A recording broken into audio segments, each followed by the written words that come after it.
Picture this. You're a merchant in Baghdad, spring 1401. The greatest city on earth, the jewel of the Islamic world. 2 million souls breathing, trading, living inside walls that have stood for 600 years. This morning, you watched your son learn to read Arabic poetry in the House of Wisdom. Your daughter helped your wife prepare bread from wheat that traveled the Silk Road. Your shop sold silk from China, spices from India, books from Egypt. Tonight, none of that exists anymore. The horizon doesn't just darken, it erupts. Not with sunset, with banners. Black banners embroidered with 3 red circles arranged in a triangle. The symbol of a man who has already erased 17 million people from existence. A man whose name makes mothers hold their children closer at night. Tamerlane, the Earthshaker. You're about to learn why they call him that. What I'm about to show you isn't legend. It's documented in Persian chronicles, Arabic manuscripts, and archaeological excavations that still make researchers physically ill. This is the story of how one man turned human annihilation into an administrative system so efficient that historians argue it influenced modern warfare. The question isn't whether you can handle this. It's whether you're willing to understand how calculated evil really works. Here on this channel, we excavate the truths that textbooks bury. Every subscription helps us pull one more voice from history's silence. Now let's return to Baghdad, because the gates are about to fall. The year is 1401. Timur has been conquering for 35 years. He's 65 years old, partially paralyzed from old battle wounds. His right leg is shattered, his arm crippled. He can barely mount a horse without assistance, but his mind is a blade that never dulls. He's not Mongol, despite what people assume. He's Turkic-Mongol, born in Transoxiana in 1336. He spent his youth as a minor noble and mercenary, stealing sheep and leading small raids. At 25, he took an arrow to the leg that left him with a permanent limp. They called him Timur the Lame. Timur-Ilang in Persian. The West corrupted it to Tamerlane. He turned an insult into an empire. By 1401, he rules from Delhi to Damascus. He's conquered the Golden Horde, smashed the Ottomans at Ankara, destroyed the Sultanate of Delhi, and obliterated dozens of cities whose names no longer exist. But Baghdad is different. Baghdad is symbolic. It's not just a city, it's a statement. It was the capital of the Abbasid Caliphate for 500 years, the center of Islamic learning, science, poetry, and philosophy. When Mongols sacked it in 1258, they said the Tigris River ran black with ink from destroyed books, then red with blood. Now Timur wants to finish what the Mongols started. His army encircles Baghdad in June 1401. Not thousands, 200,000 soldiers. Siege engineers from China, cavalry from Central Asia. Infantry divisions organized with military precision that wouldn't be seen in Europe for another 200 years. Here's what makes this especially sinister. Timur doesn't rush. He waits. His engineers build siege towers, position catapults, dig trenches. Every day heralds ride to the walls with the same message. Surrender, open your gates, acknowledge Timur as your master. You will be spared. The Sultan of Baghdad, Ahmad Jalali, refuses. He has 50,000 defenders inside the walls. Baghdad has survived sieges before. The walls are 40 feet high, 20 feet thick. Wells provide water. Granaries hold enough food for months. He believes Baghdad is invincible. He's about to learn the difference between siege warfare and systematic eradication. On July 9, 1401, Timur's siege towers roll forward. Not crude wooden structures, purpose-built war machines covered in wet hides to resist fire, with multiple levels for archers and siege weapons. The bombardment begins at dawn. According to the Chronicle of Ibn Arabshah, who witnessed the siege as a child, the sound was apocalyptic, as if the earth itself screamed in agony. Catapults hurled stones the size of horses. Ballistas fired iron bolts that punched through wooden gates. Firepots arced through the air, trailing smoke like falling stars. For 3 days, the bombardment doesn't stop. Baghdad's defenders fight desperately. They pour boiling oil from the walls. They fire arrows until their fingers bleed. They repair breaches with their own furniture, their own doors, their own children's beds. On the 3rd day, the eastern gate collapses. Timur's army doesn't pour through like a flood. They flow like a machine. Infantry divisions move in formation. Cavalry secure flanks. Archers provide covering fire. This isn't chaos, this is engineering. Sultan Ahmad flees through the northern gate with his personal guard. He abandons 2 million people to save himself. He'll die in exile 6 years later, forgotten. The people of Baghdad barricade themselves in their homes and pray. Prayer doesn't stop what happens next. If you believe history's darkest chapters must be remembered, consider subscribing. Your support helps us document the truths that others bury. Now let's witness what systematic annihilation really looks like. Act 1 of The Machine, the sorting. Timur's soldiers don't rampage through the city like wild conquerors. They move district by district, street by street, building by building. Officers called Noyan oversee each unit. Scribes follow behind with ledgers recording numbers. This is bureaucratic horror. First, they separate the population. Men of military age, anyone between 15 and 50, are taken to the main square. Women and children are locked in their homes with guards posted outside. The elderly are left where they are. Then comes the selection. Craftsmen are identified and separated. Metalworkers, engineers, artisans, calligraphers, anyone with valuable skills. According to Persian historian Sharaf ad-Din Ali Yazdi, Timur's official court chronicler, these men number about 30,000. They're chained and marched out of the city. Not to freedom, to Samarkand, Timur's capital, where they'll spend the rest of their lives building his monuments. The rest, approximately 70,000 fighting-age men, are divided into groups of 100. Each group is assigned to a military unit. Here's where the horror becomes mathematically precise. Timur issues an order. It's recorded in multiple sources, including Ibn Arabshah's Chronicle and the Zafarnama. The order is simple. Each soldier will deliver the heads of the slain as proof. Not prisoners. Heads. Think about what this does psychologically. This isn't random massacre. This is a quota system. Each soldier knows exactly what's expected. Each officer can verify compliance. Each scribe can record the numbers. Efficiency through accountability. The killing begins in the main square. The groups of 100 are executed in waves. The method varies: beheading, stabbing, strangling. But the result is systematic. According to multiple chronicles, the execution process takes 3 days, 72 hours of industrial-scale killing. The soldiers deliver the heads to collection points.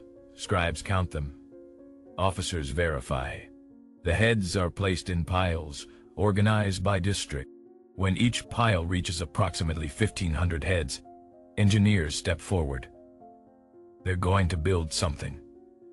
These weren't improvised monuments. These were designed structures. Archaeological excavations in the early 2000s uncovered the foundations of 3 of these towers. The construction shows deliberate planning. First, a circular foundation is dug, approximately 20 feet in diameter. Stone and mortar create a base. Then the heads are arranged in careful layers, positioned outward so the faces are visible. Mortar binds them together, layer after layer, spiraling upward. The technical term is Gulzar Skull Tower. The chronicles describe towers reaching heights of 30 feet or more. Basic mathematics suggest each tower contained between 15,000 and 2,000 heads. Persian sources mention at least 120 towers built throughout Baghdad. That's approximately 180,000 to 240,000 dead. Let that number sit with you. But here's the thing that should truly disturb you. This wasn't rage. This wasn't bloodlust. This was policy. Timur had done this before. In Isfahan in 1387, he built 28 skull towers after the city rebelled. In Sistan, he built a tower from the bodies of 2,000 living prisoners, mixed with mortar and brick, sealing them alive. Each time, he refined the technique, made it more efficient, more systematic, more visible. The skull towers of Baghdad weren't just monuments to the dead, they were messages to the living.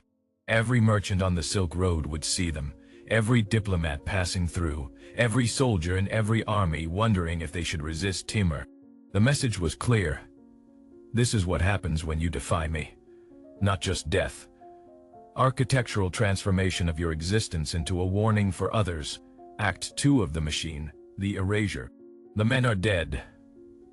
The towers stand. Now comes the second phase. The women and children are brought out of their homes. According to Ibn Arab Shah, the sorting happens immediately. Women under 40 are separated from the rest. Children under 10 are taken from their mothers. Timur's officers move through the crowds with the efficiency of tax collectors. They're not selecting at random. They're following criteria. Young women, approximately 50,000 before Christ, according to multiple sources, are designated as captives. Not slaves technically, though the distinction is meaningless. They're war prizes, property of the state, to be distributed among officers and soldiers or sent to markets in Samarkand, Bukhara, and beyond. Children, especially boys between 5 and 10, are separated into groups. About 20,000 before Christ, according to Persian sources. They'll be raised in military camps, converted to Islam, trained as soldiers. In 15 years, they'll be the ones building skull towers in someone else's city. This is how empires sustain themselves. They don't just conquer. They assimilate. They reprogram. The elderly, and those deemed useless women over 40. Anyone injured or sick are left in the city. No food, no supplies. The wells are poisoned with dead animals. The granaries are burned. Timur doesn't waste arrows on them. He lets Baghdad itself do the killing. His army withdraws on July 14th, 5 days after breaking through the walls. They take everything: livestock, grain, tools, fabric, books, anything that can be carried, anything that has value. What they can't carry, they burn. The fires burn for 3 weeks. The House of Wisdom, which survived the Mongol sack of 1258, is reduced to ash. Libraries containing manuscripts dating back 600 years, medicine, astronomy, poetry, philosophy disintegrate.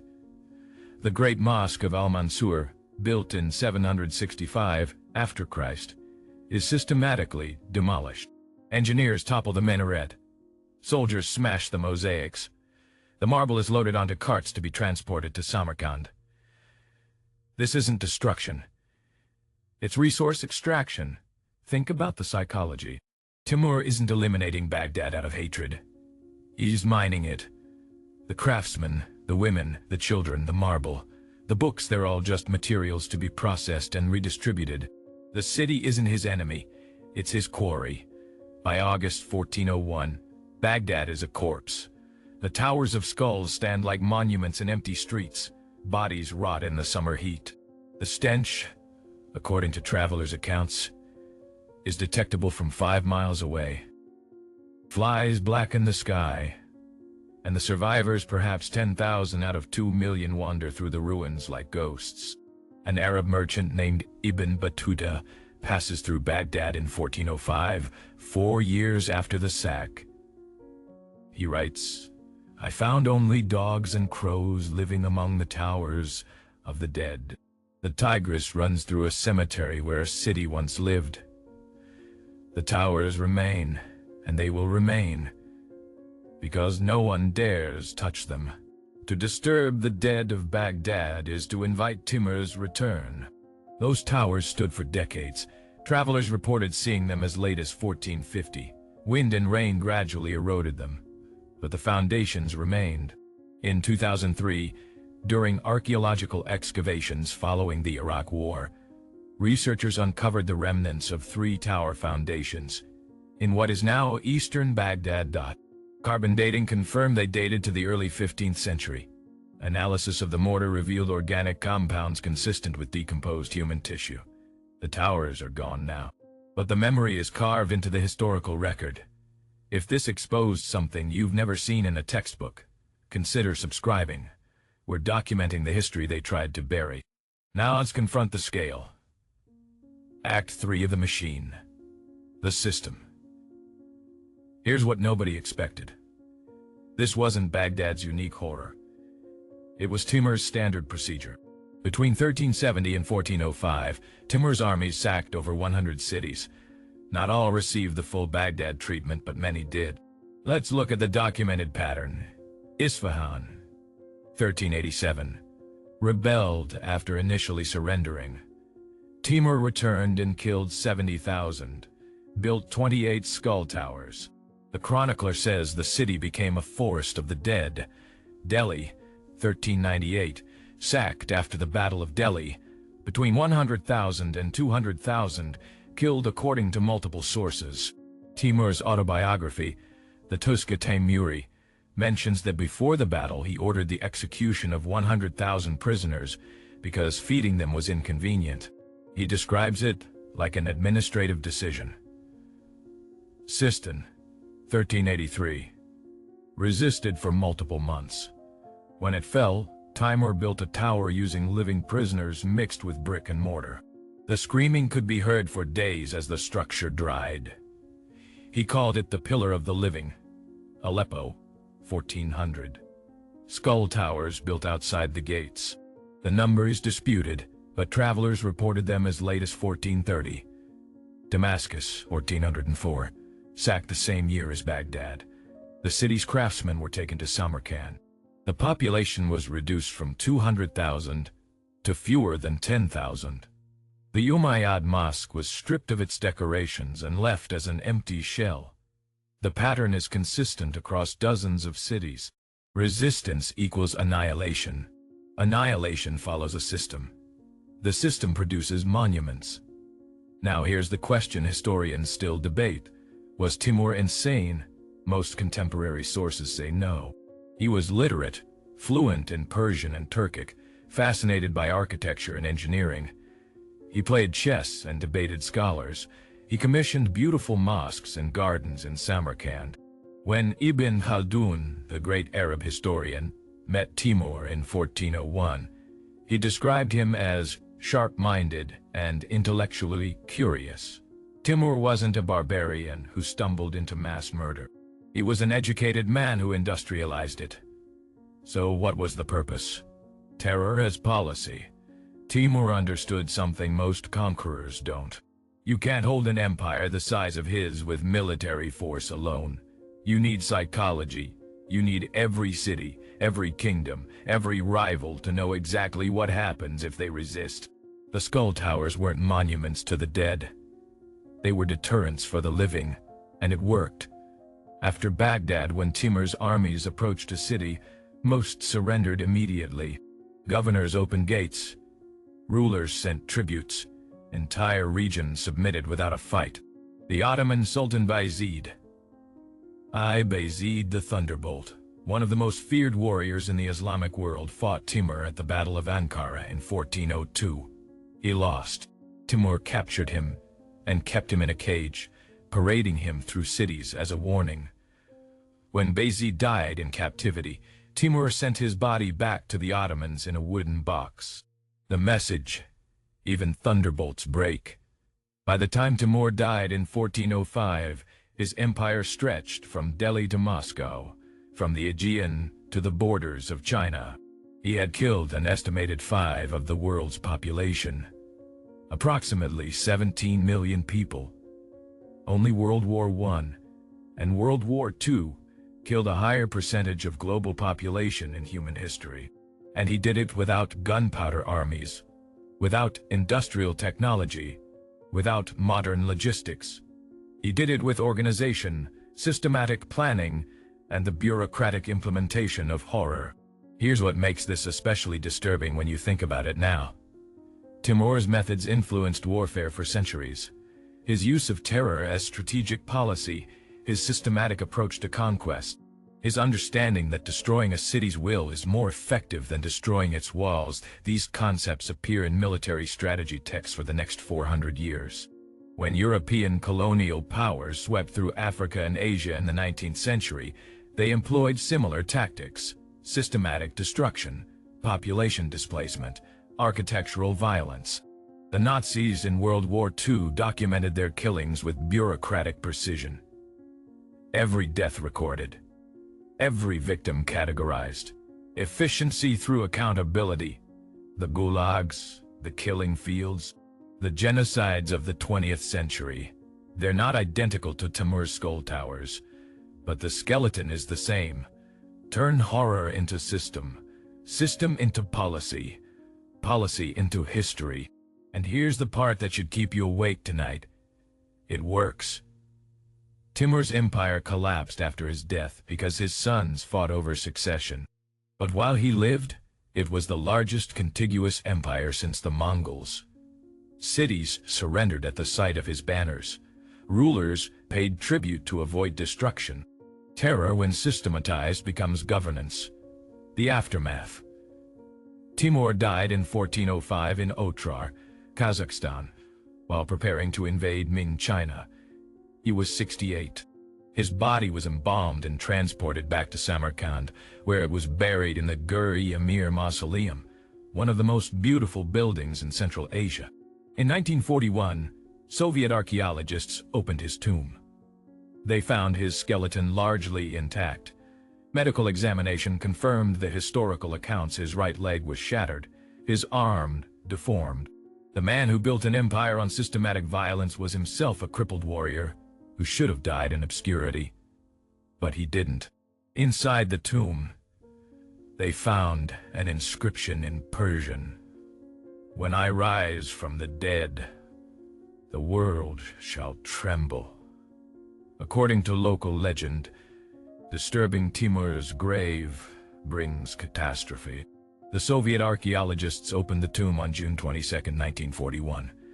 The same day, Nazi Germany invaded the Soviet Union. Operation Barbarossa. The largest invasion in human history. Within 6 months, 4 million Soviet soldiers were dead or captured. Within 3 years, 27 million Soviet citizens were dead. Coincidence? Obviously. But the symbolism haunts you anyway. Baghdad never fully recovered. In 1500, it had a population of about 50,000. In 1800, fewer than 70,000. Only in the 20th century did it regrow. Today, it's a sprawling megacity of 8 million people. But the memory of 1401 lives in the historical record. Persian chroniclers called Timur Sahib Kiran, Lord of the Auspicious Conjunction. They said he was born under perfect stars, destined to conquer the world. They wrote poems praising his victories, his wisdom, his glory. But the same chroniclers also recorded the skull towers, the systematic killings, the erasure of cities. They preserved the testimonies of survivors. They documented the horror because they knew someone, someday, needed to remember. Ibn Arab Shah, who witnessed the Baghdad massacre as a child, spent decades compiling his chronicle. He hated Timur, but he also respected the truth. He wrote, "This man was a scourge sent by God to punish the world. He built towers from the skulls of innocents. He erased cities like words from a page. And he did it with a mind as sharp as any scholar's. That is the true horror. Not that he was a monster, but that he was a man." Here's what haunts me about this story. Timur wasn't exceptional in his cruelty. He was exceptional in his efficiency. Humans have been committing mass violence since the beginning of recorded history. What made Timur different was that he systematized it. He turned horror into policy. He made annihilation reproducible. And that systematic, bureaucratic, calculated horror is still with us. When we read about genocides, ethnic cleansings, mass killings in modern times, we see echoes of the same machinery. Documentation, quotas, efficiency, the bureaucratic language that transforms murder into processing. The skull towers of Baghdad are gone. but the foundations remain buried in the earth. And the memory, the record of what happens when systematic evil becomes governance, that should terrify us more than any ghost story. Because Timur's ghost isn't in a tomb in Samarkand. It's in every policy that prioritizes efficiency over humanity, every system that transforms people into numbers, every moment when someone looks at suffering and thinks, how can we make this more organized? The question isn't whether Timur was evil. That's obvious. The question is, what does it say about civilization that his methods worked, that they spread, that they're still referenced in military academies today as examples of effective strategic terror? And what does it say about us, that we keep building systems, different systems, modern systems that prioritize efficiency in ways that slowly erode our humanity? If this exposed something you've never heard before, hit that subscribe button and turn on notifications, because we're going to keep uncovering the history they tried to erase. Drop a comment with your thoughts. Should systematic violence be studied as a warning, or does documenting it risk normalizing it? I'll see you in the next investigation.